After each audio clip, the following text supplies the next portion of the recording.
NFPA 101 requires that fire pumps be provided with a dedicated power supply that is protected from damage in a fire. NFPA 70, which is the National Electrical Code, specifies the requirements for wiring methods for fire pumps. According to NEC Section 695.3d, the following wiring methods are permitted for fire pumps. Conduit, specifically type NC, MI, or RMC conduit, is preferred and must be installed in accordance with NEC Article 345. Fire-resistant cable, specifically type FFH-2 cable, is acceptable for use in fire pump applications. Other methods approved by the authority having jurisdiction, or OJ, may be allowed. Other professionals have successfully addressed similar situations using the following methods. MI cable is a mineral-insulated cable that offers fire resistance and is commonly used for fire pump installations. It can be routed along the exterior of the building and terminated in a conduit at the entry point to the building. If installing conduit in the slab is impossible, consider routing it above the ceiling or along the exterior wall, where it can be concealed or protected from damage. Install a power distribution block at the CT cabinet and run a dedicated conduit or MI cable from the block to the fire pump. Ensure that the selected wiring method meets the required fire resistance rating for the application. Provide adequate access for maintenance and inspection of the wiring. Obtain permission from the AHJ before installing any wiring method outside the specified requirements. It is recommended to contact the local AHJ to discuss specific situations and determine the most appropriate wiring method for the fire pump installation. When dealing with electrical installations, especially those related to life safety systems such as fire pumps, understanding and adhering to the National Electrical Code, or NEC, is critically important. The NEC provides comprehensive guidelines designed to ensure safety and reliability in electrical systems.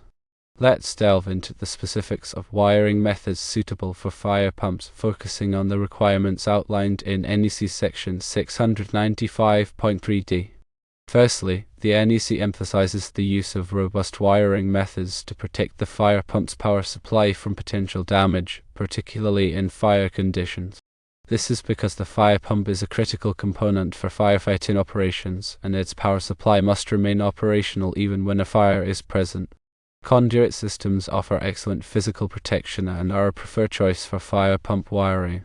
Specifically, type MC, which is metal-clad cable, MI, which is mineral-insulated cable, and RMC, which is rigid metal conduit, are all acceptable options provided they are installed in accordance with NEC Article 345.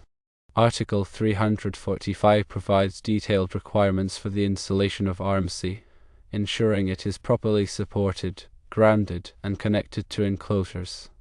RMC offers the highest level of physical protection and is often used in areas where the wiring is subject to mechanical damage. Article 330 covers MC cable, outlining requirements for its support, bending radius, and termination. MC cable provides a good balance of protection and flexibility, making it suitable for a variety of applications. MI cable, known for its exceptional fire resistance, is another excellent choice for fire pump wiring. Its construction consists of copper conductors insulated with a mineral compound, all encased in a seamless copper sheath. This design makes it virtually impervious to fire and moisture, ensuring reliable operation even in harsh conditions. In addition to conduit systems, the NEC also permits the use of fire-resistant cable, specifically type FFH-2, for fire pump applications. This type of cable is designed to maintain circuit integrity during a fire, ensuring that the fire pump continues to operate. It's important to verify that the selected FFH-2 cable meets the required fire resistance rating for the specific application, as determined by local codes and standards. While the NEC provides specific wiring methods, it also recognizes that unique situations may arise. In such cases, the authority having jurisdiction, or OJ, has the final say in approving alternative wiring methods. The AHJ is typically a local electrical inspector or fire marshal who is responsible for enforcing the NEC and other applicable codes. It's crucial to consult with the AHJ early in the design process to discuss any proposed deviations from the standard wiring methods and obtain their approval. Now let's consider some practical solutions that other professionals have successfully employed in similar fire pump wiring scenarios. NEC cable is a popular choice due to its inherent fire resistance and durability. It can be directly routed along the exterior of a building and terminated in a conduit at the point where it enters the building. This approach minimizes the need for extensive conduit runs within the building, which can be particularly beneficial in retrofit projects or when obstructions make conduit installation difficult. When installing conduit, it is sometimes impossible to run it in the slab as originally planned. In these situations, alternative routing options should be explored, such as running the conduit above the ceiling or along the exterior wall. These methods may require additional support and protection to ensure the conduit is not subject to physical damage. Another useful technique is to install a power distribution block at the CT cabinet, which is the current transformer cabinet, and run a dedicated conduit or a NEC cable from the block to the fire pump. This approach simplifies the wiring and provides a clear demarcation point for the fire pump circuit. Before commencing any fire pump wiring project, several important considerations must be taken into account. Firstly, ensure that the selected wiring method meets the required fire resistance rating for the application. This rating is typically specified in local building codes and is based on the expected fire exposure duration. Secondly, provide adequate access for maintenance and inspection of the wiring. This includes ensuring that the wiring is readily accessible for visual inspection and that there is sufficient space to perform any necessary repairs or replacements. Thirdly, always obtain approval from the AHJ before installing any wiring method that deviates from the specified requirements. Failure to do so could result in costly rework and delays in project completion. In summary, selecting the appropriate wiring method for a fire pump requires careful consideration of the NEC requirements, the specific site conditions, and the approval of the AHJ. By following these guidelines, you can ensure that the fire pump's power supply is reliable, safe, and compliant with all applicable codes and standards. Remember that the fire pump is a critical component of a building's fire protection system, and its proper installation and maintenance are essential for protecting lives and property. The NEC provides a baseline for safe electrical installations, but it is crucial to stay updated with the latest code revisions and interpretations. The electrical industry is constantly evolving, with new technologies and best practices emerging regularly. Participating in continuing education courses and industry events can help you stay informed and enhance your knowledge of electrical codes and standards. In addition to the NEC, other standards and guidelines may apply to fire pump installations, such as those published by the National Fire Protection Association, or NFPA. NFPA 20, Standard for the Installation of Stationary Fire Pumps, provides comprehensive requirements for the design, installation, and testing of fire pumps. It covers topics such as pump selection, driver requirements, and system performance.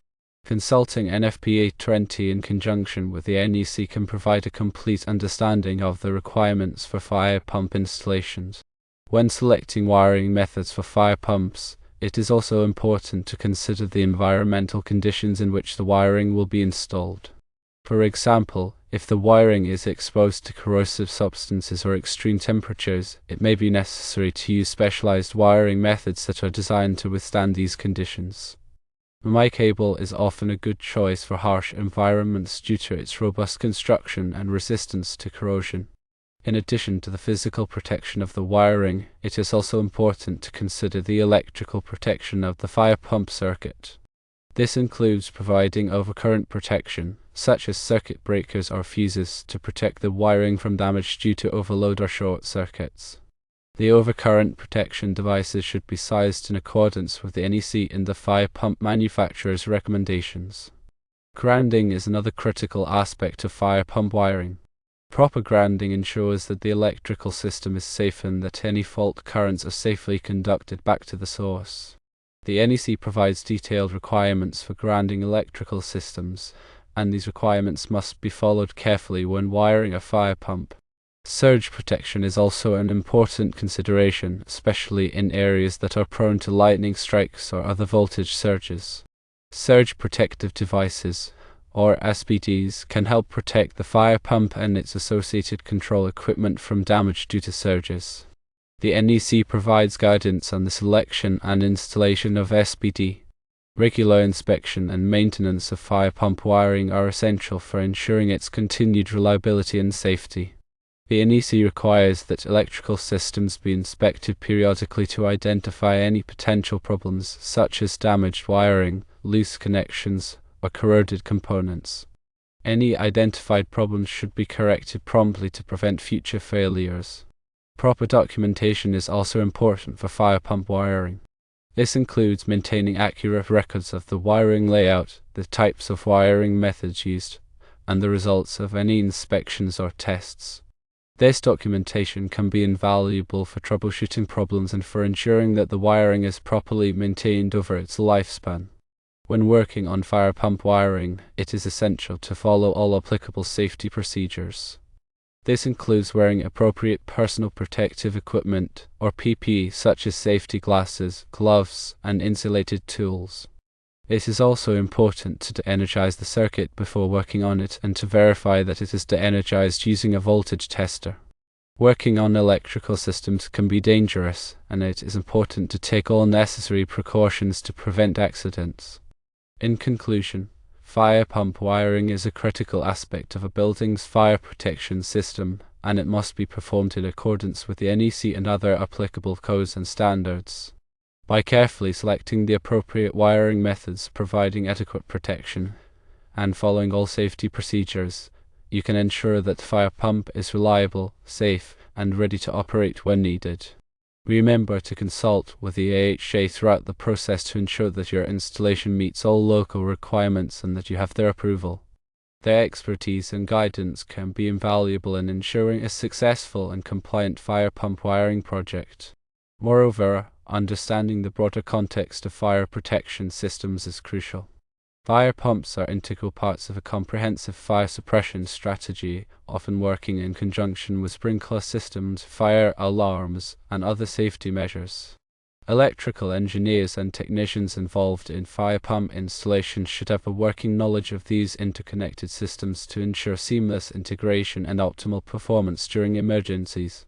Fire pump controllers, for instance, play a vital role in automatically starting and stopping the pump based on pressure demands within the sprinkler system. These controllers are sophisticated devices with intricate wiring and programming, requiring specialized expertise for installation and maintenance. Familiarity with controller functionalities and troubleshooting techniques is essential for ensuring the fire pump operates reliably when needed. Furthermore, understanding the water supply requirements for fire pumps is critical. Fire pumps are designed to provide a specific flow rate and pressure to the sprinkler system, and the water supply must be capable of meeting these demands. Factors such as the size of the water main, the static water pressure, and the presence of any backflow preventers can all affect the water supply to the fire pump. Engineers must carefully evaluate these factors to ensure that the fire pump will perform as intended. The location of the fire pump is another important consideration. Fire pumps should be located in a dedicated room that is protected from fire and other hazards. The room should be well ventilated and should have adequate lighting. The fire pump should also be easily accessible for maintenance and repairs. Regular testing of fire pumps is essential to ensure that they are in good working order. The NFPA 25 standard for the inspection, testing, and maintenance of water-based fire protection systems provides detailed requirements for the testing of fire pumps. The testing should be performed by qualified personnel and the results should be documented. The documentation should be kept on file for future reference.